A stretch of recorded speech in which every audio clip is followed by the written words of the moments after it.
हमको पत्रकार मिल गए, पूछने लगे महाराज वक्फ बोर्ड पर आपका क्या कहना है। हमको एक बात से बहुत लज्जा लगी, शर्म। संसद में बैठे हुए कुछ लोगों को छोड़कर सबके सब सनातनी हैं, पर वक्फ बोर्ड में हमने तनातनी देखी। सनातनियों की जगह तनातनी देखी। पर धन्य है उनको जिन्होंने वक्फ बोर्ड के संशोधन में अपना मत दिया, अपना समर्थन दिया, डिगे नहीं, झुके नहीं, ताकि सनातन बचा रहे।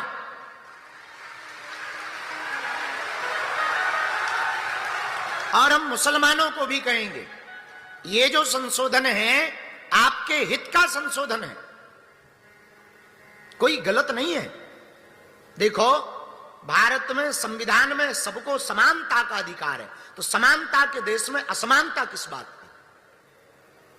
और दूसरी बात, जो संशोधन हुआ वो बहुत व्यवस्थित हुआ, आपके हित के लिए हुआ।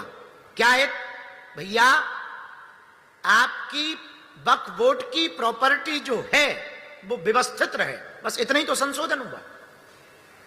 और कानून के दायरे के अंतर्गत रहे, और सबको कानून के अंतर्गत ही जीवन जीना चाहिए। पर हमें बड़ी लज्जा लगी कि इस देश में इतने सनातनी हैं, फिर भी 200 से ज्यादा वोट सनातन के विरोध में पड़े। ये दुर्भाग्य है। और हम कहना चाह रहे कि हम लोगों को स्वतः विचार करना चाहिए, उन लोगों में कितनी एकता है और हम लोगों में एकता नहीं। उसका परिणाम है कि राम मंदिर की लड़ाई को 500 वर्षों तक हम लोगों को लड़ना पड़ा।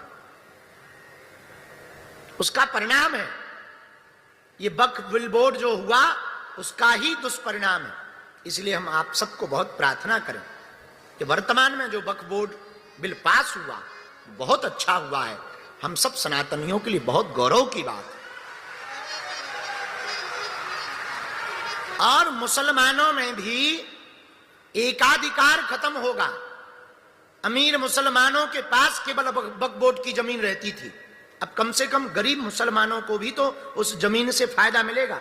पर एक और मजेदार सुनो, राम मंदिर जब बन रहा था तब लोग बड़ा कमेंट कर रहे थे, अस्पताल बनाया जाना चाहिए, यहां पर जो है यूनिवर्सिटी बनाई जानी चाहिए। एक भी कमेंट हमने वक्फ बोर्ड की जमीन पर नहीं सुना कि वक्फ बोर्ड की जमीन पर अस्पताल बनना चाहिए।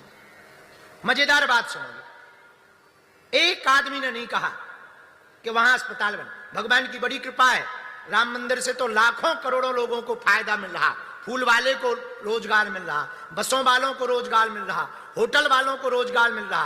और रही अस्पताल की बात, तो अब तक मंदिरों में अस्पताल थे, अब अस्पताल में मंदिर बागेश्वर धाम पे बन रहा है। तो दोनों काम पूरे हो गए। राम जी के मंदिर में नहीं हुआ, पर हनुमान जी के मंदिर में तो हो गया। अब हम कहेंगे इतना ही ज्यादा तुम्हें भैया खुजली चढ़ी, वक्फ बोर्ड की जमीन पे अस्पताल बनवा दो। सो तो सब लोगों के मुंह में लकवा लग जाता है, पैरालाइसिस हो जाता है, बस सनातन दिखाई देता। अभी सनातन का होता कोई मंदिर, 10 लोग ज्ञान देते हैं, यहां तो यूनिवर्सिटी बना दो, ठटरी के बारे तू अपने मकान पे बना। शिक्षा के विरोध में नहीं है, गुरुकुलम खुलने चाहिए, यूनिवर्सिटियां खुलनी चाहिए, अस्पताल खुलने चाहिए, वेद विद्यालय खुलने चाहिए, विद्यालय खुलने चाहिए। लेकिन राम मंदिर की ही जमीन पर क्यों खुलना चाहिए? वक्फ बोर्ड की जमीन पर भी तो खुलना चाहिए।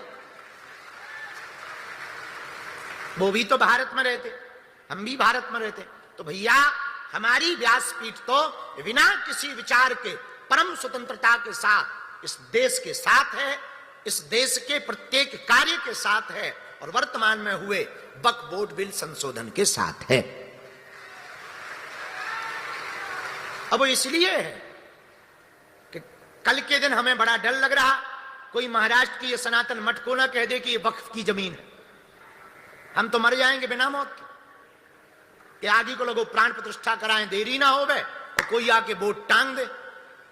तो ऐसा कानून है कि अगर उन्होंने बोर्ड लगा दिया तो कोई उठा नहीं सकता। धन्य है भैया, कम से कम अब थोड़ी राहत तो मिली कि अपने मंदिर बच जाएंगे। हमें तो ये राहत मिली है। तो एक बात हम आपको पर प्रार्थना करें, संपूर्ण भारत के हिंदुओं को, हिंदुओं, तन की एकता से ज्यादा मन की एकता की आवश्यकता है। मन की एकता बहुत जरूरी है। ये रामचरितमानस भी शिक्षा देती है और भागवत जी भी यही शिक्षा देते हैं। धन्य है ठाकुर जी, बुरा ना मानना। भीड़ तो कौरवों के पास थी, पांडवों के पास नहीं थी, पर विजय पांडवों की। एक सज्जन हमको कह रहे थे कि उनकी बहुत एकता है, सड़कों पर उतर आएंगे आफत हो जाएगी। हमने कहा क्षमा करो, एकता तो कौरवों में भी थी, एक नहीं बचे। पांडव 5 थे, एक नहीं गए। ये महत्वपूर्ण नहीं है कि भीड़ किसके साथ है, महत्वपूर्ण ये है कृष्ण किसके साथ खड़ा है। जिसके साथ गोविंद होंगे विजय उसकी होगी। तुम्हारा संसार तुम्हारे साथ रहे, विजय असंभव, पर कोई साथ ना हो पर तुम्हारा गोविंद तुम्हारे साथ हो तो विजय संभव है। तुम्हारे भगवान तुम्हारे साथ हो तो कोई तुम्हें हरा नहीं सकता। भगवान विजय के प्रतीक है, ब्रह्म विजय का प्रतीक है। ब्रह्म का होना तुम्हारी विजय है। और बुरा मत मानना मेरे प्रिय श्रोताओ, आज की कथा में हम तुमसे प्रार्थना करें, तुम जगत को अपना बनाने में मत रिझाओ। जगत को रिझाने के लिए मत जियो, जगदीश को रिझाने के लिए जियो।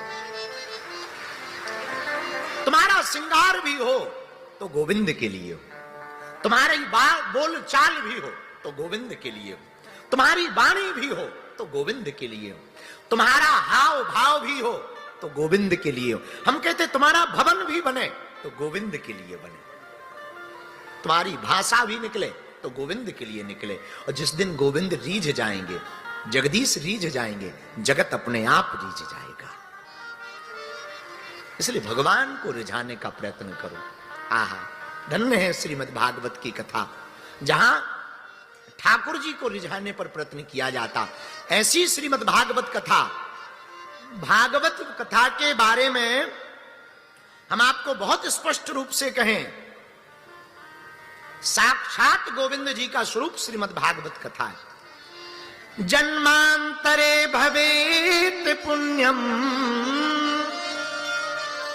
तदा भागवतम लभेत।